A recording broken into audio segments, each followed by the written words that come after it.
J'attendais mes parents. Et un enfant un peu plus âgé que moi, il a probablement 2 ou 3 ans de plus que moi.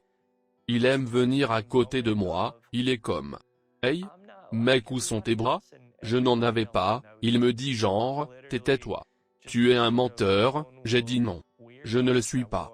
Il me répond genre « Tu les cachais dans ta chemise », j'étais comme non mec. Je ne le fais pas. Je n'ai pas des bras. Et il n'arrêtait pas de me traiter de menteur, en disant que je ne dis pas la vérité. Je pense que ce moment était juste comme « Je ne suis pas comme tout le monde ». Juste avant d'entrer dans les vifs du sujet, rassurez-vous de vous abonner à la chaîne SPS Sauver pour Sauver afin de ne pas louper les prochaines vidéos. Et n'oubliez pas s'il vous plaît de partager, liker et de nous laisser un commentaire. Que Dieu vous bénisse. Personne ne savait qu'il y avait un petit garçon sans bras, sur le chemin. Jusqu'à ma naissance. Tu sais ce que font toutes les autres les enfants de mon âge? Ceux d'aller à l'école normale, être allé dans des classes normales, tu sais, écrire normal, et moi je me disais est-ce que mon ABC comme pour tous les autres enfants? Les faits. J'ai eu une enfance super normale. L'un des mots que je n'avais pas le droit de dire, dans notre maison était je ne peux pas.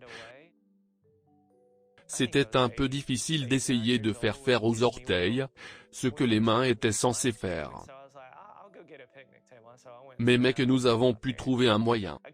Je pense que j'avais 8, 9 ans, nous sommes dans le monde de Disney là où on vend des glaces, nous voulons nous arrêter et prendre de la glace et donc j'étais comme si, j'allais chercher une table de pique-nique. Alors je suis allé m'asseoir.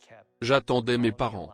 Et un enfant un peu plus âgé que moi, il a probablement 2 ou 3 ans de plus que moi. Il aime venir à côté de moi, il est comme « Hey, mec, où sont tes bras ?» Je n'en avais pas, il me dit genre « Tais-toi. Tu es un menteur », j'ai dit non.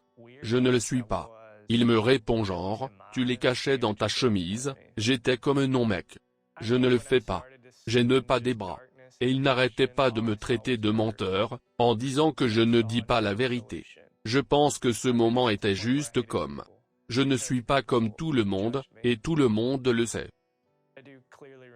Je suis littéralement juste, ce genre de loup solitaire bizarre, qui était au moins à mes yeux, des biens endommagés.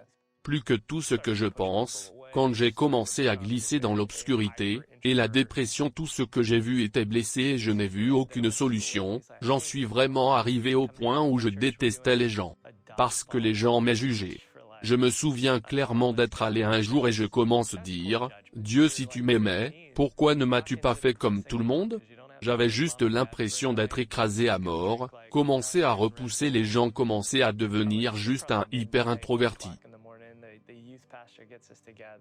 Ce gamin vers qui je partais avec à l'école, il est comme, « Hey, tu veux venir passer du temps avec mon église, nous faisons un jeu dodgeball ?» Comment un gars sans bras comme ça, c'était un mauvais jugement, tu es comme 15 noirs dans la chose la plus cool du monde, parce que je n'ai pas à m'occuper de maman et papa, pour une nuit. Tu peux aller boire comme la rosée des montagnes, et le taureau rouge probablement, il est probablement minuit 1h du matin. Le pasteur de la jeunesse nous réunit, et c'était juste une dévotion super simple.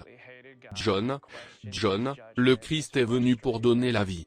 Et la vie éternelle et il n'est pas venu au monde pour condamner mais pour sauver. En lisant dans le livre de Romains 5, que pendant que nous étions encore des pécheurs, le Christ est mort pour nous, et je me souviens d'être assis là, dans la salle de gym. Et ma plus grande liaison avec Dieu est que Dieu ne m'aime pas parce qu'il ne m'a pas donné de bras. Et je suis assis ici comme, si je commençais vraiment à je pense avoir toute la perspective de l'évangile qui commence à me submerger dans le fait que même lorsque je détestais absolument Dieu, et que je remettais en question son jugement était frustré. Il me poursuivait à travers le travail de son Fils, et je pense qu'à partir de ce moment-là, ce cœur de questionnement difficile s'est brisé par ce qu'il me montrait. Je vous aime et votre vie entière, Dieu a un plan pour moi, et je vais tout faire, et juste vous savez faire confiance à Jésus en tant que mon Seigneur, en tant que mon Sauveur. en tant que mon tout, dans les jours et les semaines. Juste après que j'ai été sauvé, avoir ce poids levé c'était juste quelque chose qui m'insuffle tellement de vie, je ne suis pas une mutation, je ne suis pas inutile, je ne suis pas cassé. Je suis conçu, je suis un travail minutieux de l'artisanat de Dieu comme tant d'autres. Les choses que je détestais chez moi ont commencé à disparaître. J'avais 16 ans, c'était le réveillon du Nouvel An et ce gars il m'a invité à venir parler à son groupe de jeunes. Pour le grand réveillon du Nouvel An. Et je me souviens de l'avoir dit, non. Je vais bien, je l'apprécie, mais il a été persistant. Il m'a appelé encore quelques fois, il me dit genre, donc je pense que tu peux le faire, tu as juste besoin d'essayer. Il y a 9 mois, je détestais les gens, je ne veux pas sortir dans la foule. Et enseigner aux gens comme Dieu, ce n'est pas une bonne idée, mais je savais juste l'espoir que j'avais maintenant, et je savais que je devais en parler à tout le monde que je pouvais. Finalement j'ai dit d'accord, mais je me souviens juste de l'homme toute la journée avant comme si j'avais peur, j'étais comme transpirer et vomir et comme mon cœur battait, j'étais assis ici, c'est comme ça que ça va être parce que c'est affreux. Je me souviens après avoir partagé mon histoire et avoir eu quelques étudiants qui sont venus me parler de la façon dont Dieu les avait encouragés à travers mon histoire, ou juste vous savez ce que Dieu faisait dans leur cœur juste au moment où ils écoutaient. Et j'ai commencé à voir que Dieu faisait quelque chose ici. Et je dois juste rester après ça, Dieu a juste continué à donner des opportunités à la fois pour réussir. Et je n'arrive pas à apprendre parce que j'ai commencé à enseigner et à prêcher à 16 ans. Tu sais, même si j'ai 34 ans, je fais ça depuis 18 ans, les gens me demandent toujours comment je me rase et je réponds, je ne pars pas seulement, je peux prendre un ermite sans bras et l'utiliser pour aller dire au monde tout ce que Dieu a fait pour moi. Ma femme et moi nous sommes mariés depuis 12 ans. Nous avons 2 enfants, un garçon de 6 ans, nommé Tig. Fille de 3 ans nommée Elliot. Ça nous a fait plaisir. Tu sais que c'est une aventure, nous adorons ça, les gens me regardent tellement, 2 fois et vont dire oh, tu es une telle inspiration et tu sais j'apprécie ça, comme moi j'aime vraiment ça, mais je pense plus que tout, je veux que les gens regardent ma vie et voient comment Dieu prend des choses cassées, et des gens improbables et par sa grâce, il les recoue et les utilise pour sa gloire. Quoi que ce soit Dieu dans sa grâce et Dieu, son pouvoir est plus grand que celui du Christ. Dieu peut prendre les personnes les plus improbables, un introverti sans bras comme moi, si Dieu peut prendre moi et utilise moi pour afficher sa gloire. Et pour dire à d'autres personnes ce qu'il a fait dans ma vie, Dieu peut prendre n'importe qui. Dieu est si bon, j'aime cette histoire, parce qu'elle montre simplement que Dieu utilisera des obstacles dans nos vies, les choses que nous détestons pour apporter de la clarté. Et vraiment pour définir qui nous sommes, mais plus important encore, de nombreuses fois les obstacles et les choses que nous ne pouvons pas supporter, et les choses qui nous frustrent nous donnent plus de clarté sur qui est Dieu, qui est un bon Père, qui a un plan incroyable, parfait pour votre vie.